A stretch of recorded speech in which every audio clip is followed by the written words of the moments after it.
here we are with my good friend John St. John, and John has decided to throw his hat in the ring for MLA of the Parksville-Qualicum area.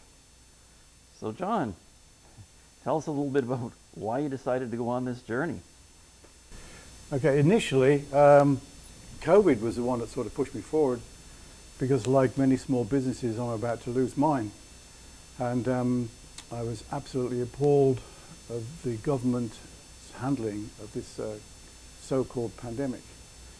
And then I see that people like myself cannot get staff, and that the government, in a way, has taken people's ability to be self-sufficient away by bringing in to CERB and putting people on like a kind of welfare. What's happened is then, when they go back to work, and if the government gets their way with small businesses, there won't even be any work to go back to. These people are now totally 100% dependent on the government. And then they will have to do whatever the government tells them to, otherwise they're not going to get their money. And that to me is not democracy, that's dictation. And so I've had an amazing background. The people that do know me know that my life rivals the movie character Forrest Gump. I've been there, done that, got the t-shirt and wrote the book. A book, by the way, on government corruption. So there's a first. Somebody running for government who's actually written a book on government corruption. And my intention is to run as MLA, as an independent, because I've had so much experience with government. I was a chauffeur to the government and the elite of the world for over 10 years. I've seen events and situations that most people could only ever dream about. I've seen more corruption in my lifetime than most people see in 10. And I was absolutely appalled at what I saw and what I found out. I've been quiet, as I said, for years, just running a nice little business, behaving myself like a good little boy.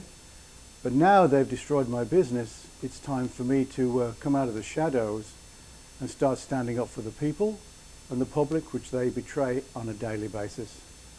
I'm absolutely fed up of the way they treat us like children.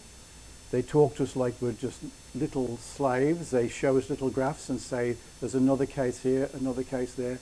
No evidence, no proof of whatsoever. And I think it's about time we prove to them that the kids are grown up. We, the people, built this country. Politicians just sat back drinking their gin and tonics, watching. Well, no more. We're the people that built the country. We're the people that's going to take it over. And I am really going to fight for our rights. And I'm going to make sure the Constitution is honoured. And I want to see transparency in government. And they say, what can one person do?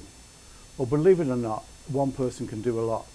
The mightiest oak tree grew from one nut that held its ground. And what I can be is a fly on the wall. I know all their dirty little tricks, I know all their dirty little secrets, and I will watch, as I did in Ottawa for all those years. And anything that I see that is not kosher and is not for the public good, I then, being as an MLA, can get my point across to the public because they can't stop me being a politician.